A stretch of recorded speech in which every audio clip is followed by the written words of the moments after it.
tell you, but we gotta do this here together. Boss. It take a team Boss up. to achieve the dream. We pay the cost to be the boss. Invest without loss. Young Boss Media, your coverage get tossed. From lab stabs, videos too. Tapped in the movies, the who's a who. Shows, pros, just do it, Bo knows. Entrepreneurs, plan, see how it grows. Fly magazines, we flip the scene. Check out Ray James, he on the big screen. By invitation across the nation. Young Boss Monica, she know what she facing. The leader of the crew, she know what to do.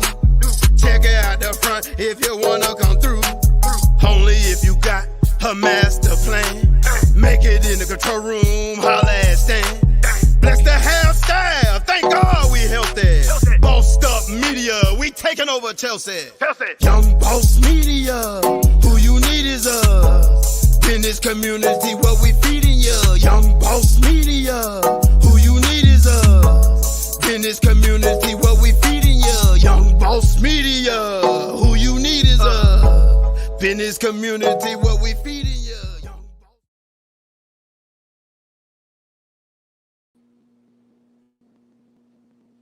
Hey, Karlton. Hey, how you doing? I'm doing well. How are you? I'm doing fantastic. First of all, thank you to Monica, Yes. who put this fabulous virtual conference together. I know we all are kind of still adjusting to doing things virtually, you know, with COVID and everything happening or whatever. But this is a great way, a great platform for people to still receive information, but be in the vicinity of their homes. So this is awesome. Absolutely, I agree. So yeah, I'm about to say I guess we get started by telling people a little bit about ourselves, and then Okay. we can go first. So ladies first, of course. Go ahead. Oh, thank you. Well, my name is Juliette J. Lyrique. I am I'm a professional in music and in film. I started off in music as a songwriter, and from there, I just had an interest in film and started working as a PA at first, and then I just went up the line from there. And now I have my own music company that places music in film. Okay, that's what's up. Well, for people who don't know, my name is Karlton T. Clay. I am the founder of Victory Productions. I started out in theater. I was doing plays, like churches and different things like that. Went off to school. I went to graduate from Georgia State University. Shout out to the Panthers. And and then I started my first web series called College Days while I was in college. And after I graduated, I moved back home to Augusta. This is where I reside now, and continued on the path of doing web series. Had the opportunity to enter festivals, and once I started doing those festivals, that's when it opened up doors for me to meet different people. We won different awards and everything, and then just recently we received distribution from Maverick Movies, and we were able to turn one of my web series, Sweet Mahogany, into our first feature film. And from that point, now we are in the feature film business now. So we're in the process. Our Christmas film will be released in November, and then I have the sequel. I have a couple of more films coming out next year with Maverick. So that's just kind of a little brief situation about what we got going on over here. Congratulations on that, by the way. Thank you. Mm-hmm. So I guess my question for you, like, how did you get started with music? Like, what drew you to music? Like, what was that? I think I was just born with it. I used to write poems, and I started hearing like melodies and things as I was writing, and I started writing songs, and just the things that were already on the radio. And then I just started working with different producers in Atlanta, and just started from there. Got you. Mm-hmm. So what, like, I guess take us through, like, how did you get in the door? I would say, or like, did you create your own situation and somebody noticed you? Like how? Because I know, like I said, I know the music industry is a little tricky from my understanding. So like what? I guess take us through the process of like how did you get that first opportunity? The first opportunity I got was through a friend of mine. She sent me to Adrian Porter. He does a lot of producing for 112 and Okay. with Missy Elliott, and so it was just by chance that a friend of mine knew him, and Okay. that's how I got in the door. But when I got in the door, I didn't know what to do. I just thought that I could just write songs on a notebook and go in there and just, expect them to know what to do with it. Right. But through that process, I had to learn that you have to get your songs demoed when you write them. You need to get somebody to do a demo for them, and that way, when the intentional artist that you want on there will know how it goes. So and it was a lot, but I stuck in there, and networking is key. Like from everything else that I was introduced to was just by building that network. Gotcha. I'm about to say my next question to you was like, how important is networking? Because again, even in like music, film, just in business in general, networking is very important. Like how valuable is that to you? Like how do you place that on the spectrum when it comes to your professionalism or whatever? It's way up there. Like, if I didn't network, I wouldn't be where I am now. I wouldn't have met you. I met you through networking as well. Yep. And so, networking is so key. And I know that we're in a pandemic right now, so you can't like personally go to these events and things right now, but you can, get on Zoom meetings, and there's other things you can do now, because you just have to figure out a way of Right. communicating with others and stuff like that. So, Exactly. how about you? Like, how did you actually get your start making films? Well, I'm gonna be honest with you. Like, I never really had a desire to make films. Mm. I remember, like, when I was, I'm doing web. I was happy with doing well. My desire actually was to work in television. Like, I'm a big, I watch soap operas. I watch, Young and Restless is my show. I watch a lot of dramas on television. So I always had a dream of wanting to work in television. And I know people all the time come up to me and say, "You should make a film. You should do a film." Da da da. I was like, I'll think about it. You know what I'm saying?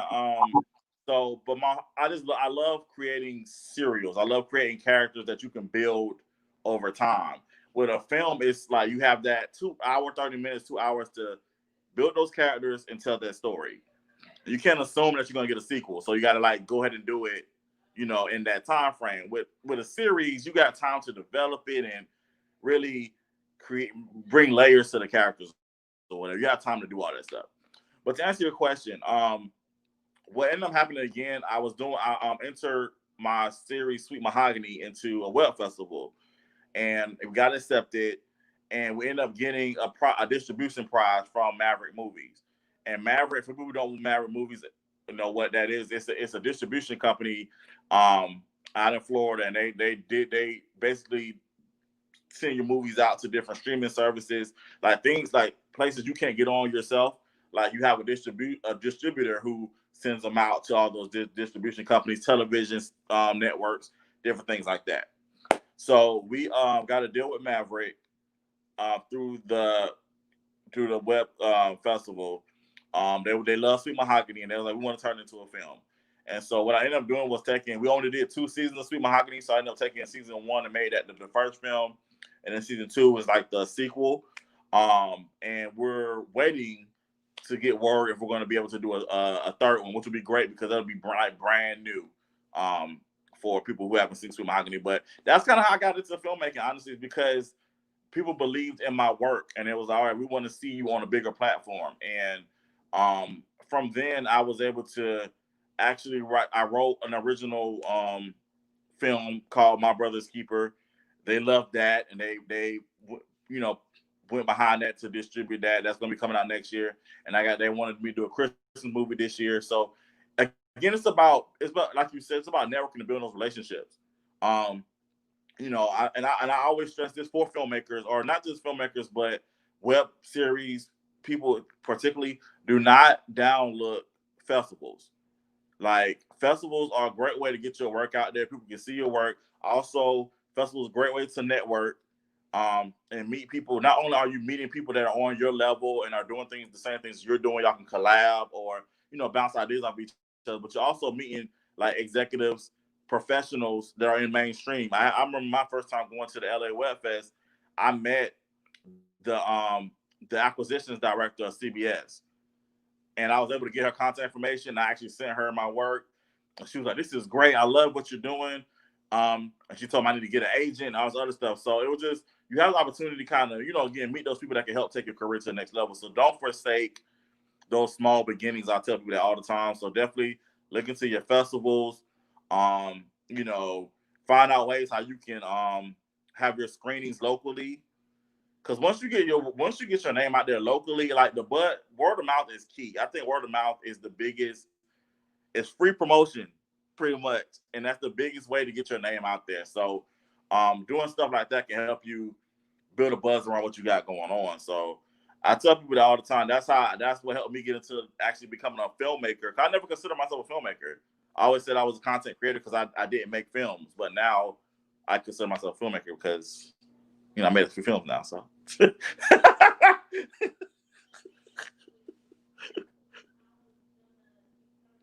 It's when we get into these things, you evolve. Like, you may go into it doing one thing, and the next thing you know, you kind of learn something else that you might Right. like within the business, and you kind of evolve. So that's what I really, really love about being in both, in music and in film, because it's so much growth that you don't have to always do the same thing over Right. and over again. I was about to ask you, how did you make that transition? Like, how did you go from music to film? With music, you have music videos, and I was always intrigued by the ones that told stories, like that looks like a film, a music video that looks like a film. Right. And so it was just me being intrigued, and a friend of mine, he's a producer as well in Atlanta. He introduced me to Nico Parham from The Wire, and he started writing scripts. And so I didn't even realize I could write a song to a script until he gave me that script and he said, "Hey, have at it, write a song." And so I read the script and I was able to write the theme song. And I was like, wow, I really like this. And so I came back to Augusta, which is my hometown. And I just started asking around, like, how can I get in a film that's going on, either here or Atlanta, like somewhere close by. And it just so happened at that particular time, there was a film that was getting ready to be filmed here. And I went in for free. I started as an intern, just to see what it was like. And when I saw that had so many moving parts too, I was like, oh, I like this. So, so I went from that. It was an easy transition. So what are the different ways to monetize your film? Definitely there are ways to do that. Like, as far as I know, with series, like if you're talking, short films, feature films, web series, whatever. There are ways, like, far as like, you have YouTube, of course. If you're, again, this is all if you're doing it on your own. You have YouTube. There's a thing with this called you becoming a YouTube partner. And when you become a YouTube partner, that's the way they set it up to where they'll have ad, those commercials that play on the YouTube videos. So they'll have commercials playing on your during your before or during or after your videos, however you set it up. But that's the way to make money. And then you kind of build as you go. There's a real funky algorithm, and especially they've changed rules now with YouTube. So you have to be careful about the content that you're putting out there. But it's like the more videos, the more things you do, that's the more money you can make as far as working on YouTube. And of course, your subscribers make a difference. The number of views that you get make a difference. So all that stuff plays a factor into all that. There's also what I use now called Vimeo. Vimeo on demand is a way where you can make money. Basically, it's like a subscription. You can do either subscriptions. People can pay a fee per month to watch your content, or you can do it to where it's like, again, like it's on demand. So like, let's say I want to watch a movie, like on Amazon, I want to watch a movie. You pay $9.99 to watch the movie on Vimeo, or if you want to watch a series, you can pay per episode, or if you pay, you can buy or rent the whole series. So that's another platform to monetize. Again, I mentioned Amazon. With Amazon though, again, it's a little bit more complex because you have to have closed captioning. So either you need to acquire that skill, or you have to pay somebody to do closed captioning, and sometimes that can be a little expensive, depending on who you get to do it. So, but Amazon is a great way to get your work out there. You can you get on Amazon Video, and then you can upload your stuff. Now that's different from becoming an Amazon original series. That's something completely totally different. I know sometimes people confuse Amazon original to Amazon Direct Video. Amazon Direct Video is, okay, I have a project and I can upload it myself and, submit that, and then they'll, you have to do all the closed caption, all the other stuff. So that's totally different from Amazon original. Like the series The Boys, if I don't know if y'all familiar with that show, that's an Amazon original series. That's not an Amazon, because I know a lot of people be like, this is the Amazon original series. It's like, no, you're just an Amazon Direct Video. It's just two different things. That's another way you can build, but you can still make money off that. So that's another way to make money. Again, there are other services you can do stuff. You can basically do it yourself. Honestly, if you have a website set up, you can have it in a way to where you can create a store, and if people want to watch your content, you can have it created and set it up to where people can just purchase it off your own website. There's so many ways. Merch. I know a lot of people don't really think about that, but if you have merchandise that goes with the film, like, you do T-shirts, hats, masks. Everybody's selling masks now. So like, if you find different things that match what's going on with your film, you can sell that. Because like, people, for instance, when we were kids, like, we were obsessed with Power Rangers. Well, most of us were obsessed with Power Rangers. So anything Power, not only are you watching the show, not only are you buying tickets to the movie, you're buying the T-shirts, you're buying the toys, you're buying the masks, you're buying, everything. So you can find different ways to make money, even if you're not necessarily making money off the film itself. There are other ways that you can use your main thing and spur off and make money off of that. So there's tons of ways. You have to just use your imagination and really just think. It's like you said earlier, you have to, figure out a way to do it. And I want to add something too. You said something about when you first started, you said you did it for free. I think that was a very important point that you made, because a lot of times, and I understand we in a situation to where, money's important. We got to get that money. I definitely 1000% understand that. But at the same time, like, you can't come into this industry expecting to get those big checks right off back. And I think that's what the problem is with most people. They come in and they see these Insta stars and YouTube stars or whatever, and they're not really willing to put in the work to really get the money that they desire. They come in with this attitude like, I deserve this, I deserve that, and you haven't put any work in, like zero, zilch. So you can't come in with that attitude. You can't come in with that mindset. You have to be open. There's sometimes you have to work. You have to do some work for free. But I always tell people that my time is more valuable than money. And I know people don't really understand that, but it's like with money, you can always get money. You can always figure out ways to get money. But your time, if I spend 2 hours on your set and the footage that you shot of me is garbage, I just wasted my time. And I'm not going to get those 2 hours back. So I would say find projects that are going to serve your purpose in the long run, or find projects to do, or we're talking about filmmakers, but create projects that are going to help you fulfill your purpose in the long run. Again, I tell people all the time, money's going to come if you stay consistent. So that's my 2 cents on that. I totally agree with that. I was going to piggyback off of it. I can't remember what I was going to say about it, but yeah, you hit it on the nail. And you just, that's what I was going to say.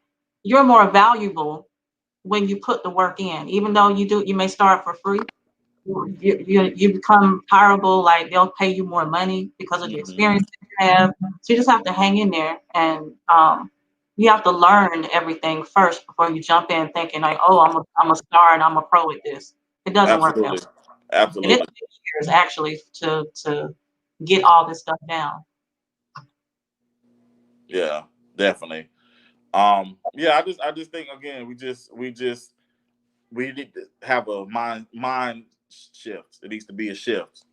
You know, sometimes again we get so money hungry or caught up in the superficial or caught up in what's happening, you know, physically that we forget, okay, there's a bigger purpose in all this, or why I have to do this. I have to go from A to B to get to C, you know what I'm saying? So definitely.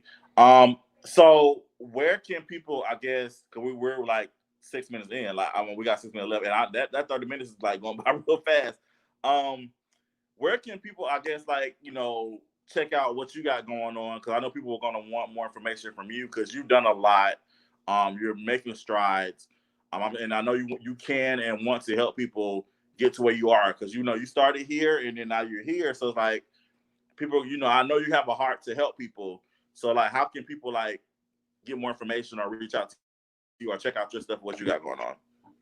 Absolutely. I am in this now to teach. You know, I'm learning and teaching at the same time. But yeah, you can find me on any platform under J Lyrique, JLYRIQUE. And then also I have a website which is Real Music Group, REEL Music Okay. Group.com. And you know, that is a service that places music in film and television as well, and games. Okay. So Cool. what about you? How can everybody get in contact with you? Well, you can. I'm on all social media platforms. How my name is spelled right here. That's how my name is spelled on Facebook. Um, so type me in. I'm there. I'm on Twitter and Instagram. How my name is spelled. Just take out the period, but it's Karlton T Clay. So y'all can hit me up. Always interested in answering questions about the industry or my experience, how, you know, just everything like that. And also we have a website. You can go to thevpntv.com. You can check out our shows. The information about our films is on that as well. Everything is in one place. And you can find that information. You know, and again, reach out. I'm willing to answer questions that you may have. I don't know everything. I don't profess to know everything, but I can help you, put you in the right direction to get you where you need to go. So, Do you have any last piece of advice for future filmmakers, especially in our hometown? I would really like to, you know, inspire others that are in my hometown to be able to do this too. yeah, shout out to Augusta real quick. Shout out to the AG, to the 706. Yeah. Um, uh, my, I have a few things. Sorry about that. One, always remain humble. Always remain humble. That's the big thing. No matter how big you get, no matter what level you get to, always remain humble. They always say you can draw people with honey than vinegar. And humility, I'm not saying you're weak, not saying you have to not be proud of your accomplishments, but always have that teachable spirit. I tell people all the time, you can always learn something from somebody, and every day should be a day where you're learning something. And I tell people, once you get to a point, no matter what career, filmmaking, music, um, stock market, medicine, whatever, when you get to a point in life where you feel like you can no longer, or you feel like you can't learn anything else in that particular field, it's time for you to move on. Because you get, you know, again, when you get to a point where you feel like you're not teachable, then that's where arrogance pops in. Um, you know, pride comes in. A lot of bad things happen, and it's like, you know, it could trickle down to a lot of negativity. So I always tell people, just remain humble and always remain teachable, and that way you can continue being fulfilled, especially when it comes to filmmaking.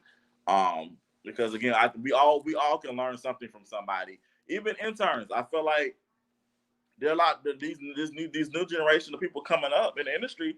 They know a lot of stuff. So That'd be my piece of advice. Stay teachable, be humble, and I'll always stay hungry to do more and learn more in the craft. What about you? We got 2 more minutes. What about you? My thing is stay persistent. Network, and be persistent and consistent. Don't. There's a lot of projects that get started and don't get finished.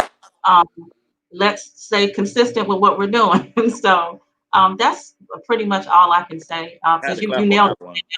it. I had to, because that's a big one. That's the big one. Like you said, people get so excited. You know what happens? People see the end results of other people's work, and they say, "I can do it too." And then when they actually get in the trenches of it, they're like, "Oh no, I can't do that." And then Right. then they'll have it. And that's real talk though. Like I think that's what happens. Again, you have to. I tell people this all the time: find your lane and stay in it. Period. That's it. It was awesome, awesome to do this conference with you. Thank you for coming on. Thank you. This was dope. That 30 minutes went by so fast. Yes. That was great. But again, thank you to Monica for putting this together. Yeah, thank you to the staff. We thank y'all so much for having us. This was great. Juliet, thank you so much. And I hope everybody learned something. And we'll see y'all next time. Bye.